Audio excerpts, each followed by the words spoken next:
Histoire courte. Court-métrage. Pauline Pouponne, c'est Histoire courte et moi c'est Elma.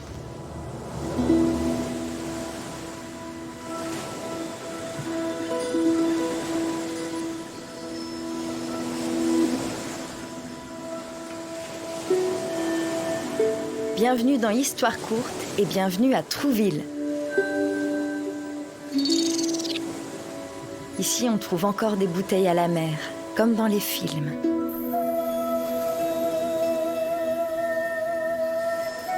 Et on trouve aussi de belles aventures collectives, comme le festival Off Court. Cette année, le festival a 20 ans. Donc on rejoint tout de suite un des fondateurs de ce festival, Samuel Prat.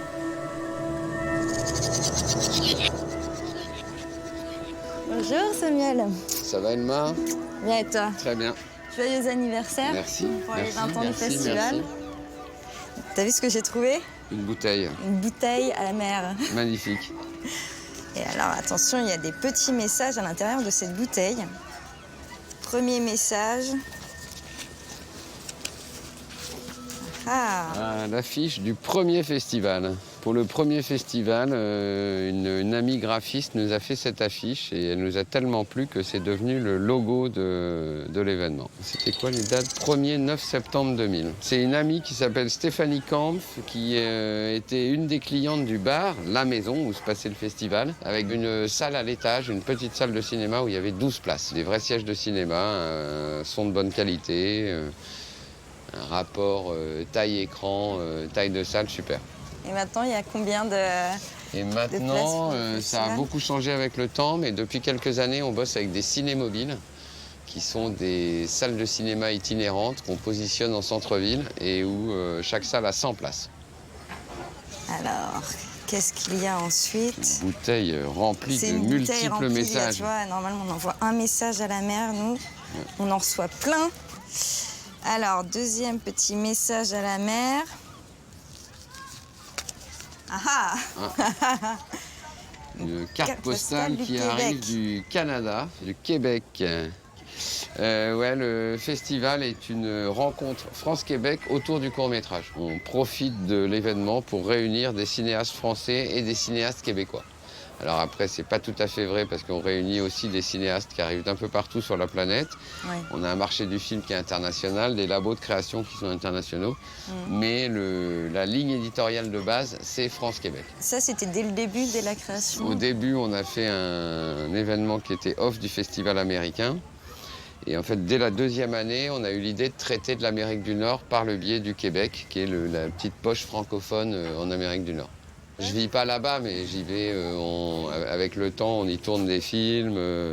Et puis, il faut aller y rencontrer des gens, croiser des partenaires. Voilà. Et sur ces 20 ans, si tu fais un petit flashback, est-ce que tu as quelques moments qui t'ont particulièrement marqué ou touché? Ça va être compliqué de ne citer qu'un ou deux moments. J'imagine. En 20 éditions, on est passé d'un bar à des multiples lieux. On a monté l'événement dans 6 ou 7 lieux différents de la ville. Là, depuis 2 ans, on investit la plage. Non, ce qui est sympa, justement, c'est que c'est en perpétuelle évolution. Vous êtes combien maintenant à travailler sur l'organisation du festival? On est entre 3-4 l'hiver et jusqu'à 80 pendant Moment, le festival pour gérer les accueils, la technique, enfin, pour avoir toute une équipe qui fait tourner cette boutique, quoi. Disons que je ne sais pas combien de temps ça me prend, mais par contre, c'est présent dans mon esprit toute l'année. Ouais. On regarde le dernier petit message, si tu veux bien. Kino World. Alors, Kino, c'est un mouvement qui est né au Québec en même temps qu'Off Court. C'est une bande de jeunes gens qui sortaient de faire des études en cinéma et qui voulaient faire des films là, tout de suite, maintenant. Donc ils ont monté ce mouvement qui s'appelle Kino, qui dit faire bien avec rien, faire mieux avec peu, mais le faire maintenant.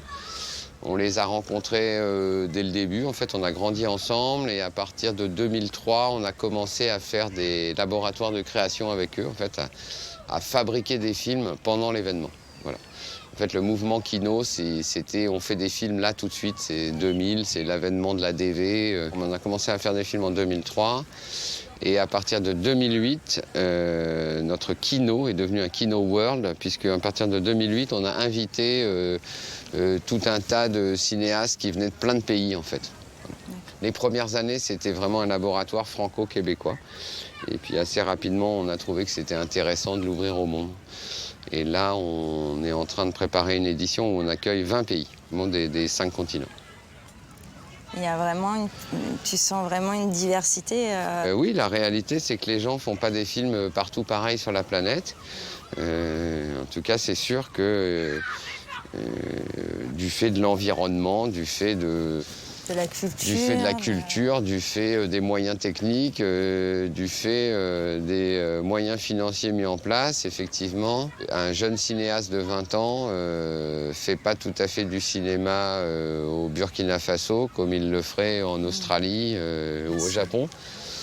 Voilà. Mais c'est ce qui est sympa, c'est de faire croiser tous ces gens. Et donc là, si mon équipe et moi, on veut tourner un film en 48 heures durant le festival, on peut, c'est ça? Exactement. Les laboratoires de création sont ouverts à tous. Il y a 3 réunions de production où chacun peut venir se présenter. Alors, on ne va pas faire croire à tous que chacun va faire son film, mais chacun a l'occasion de venir présenter son projet. Écoute, on va essayer, tant qu'on est là. Allons-y, allons-y. Samuel, est-ce que tu aurais du matériel à nous prêter pour notre petit tournage? Normalement, il y a plein de matériel un peu partout. Là, je vois un assistant en kilt qui court, là. Regarde! Quel joli kilt! Merci. Il a des magnifiques jambes, ton assistant. Ça va très bien, le kilt. Eh ben super, alors. Je pense que tu es paré pour aller tourner des films. Je suis paré. Maintenant, il faut les idées. Et c'est good. Eh ben merci beaucoup. Bon film, bon film. Bon festival. Merci. Merci beaucoup de porter cette lourde caméra. Non, mais c'est normal. Tu sais que le kilt et la jupe masculine, c'est peut-être le début de la révolution. Tu vas chambouler, mais oui, toute la société patriarcale tendue du slip. Ah, tu crois? Ah bah je le crois, oui. T'es un révolutionnaire. Et d'ailleurs, c'est ce qu'on va voir tout de suite dans notre premier film, Kilt, réalisé par Raquel Ström, avec Philippe Rebaud. Oh, ça fait bizarre quand même, non? Mais t'es canon, regarde, ça te va mieux qu'à moi. Ouais. Ah, mais ça vous va bien, dites donc. Bah, merci. Ouais. Ça vous fait de jolies jambes. Bon? Bon, alors cap ou pas cap?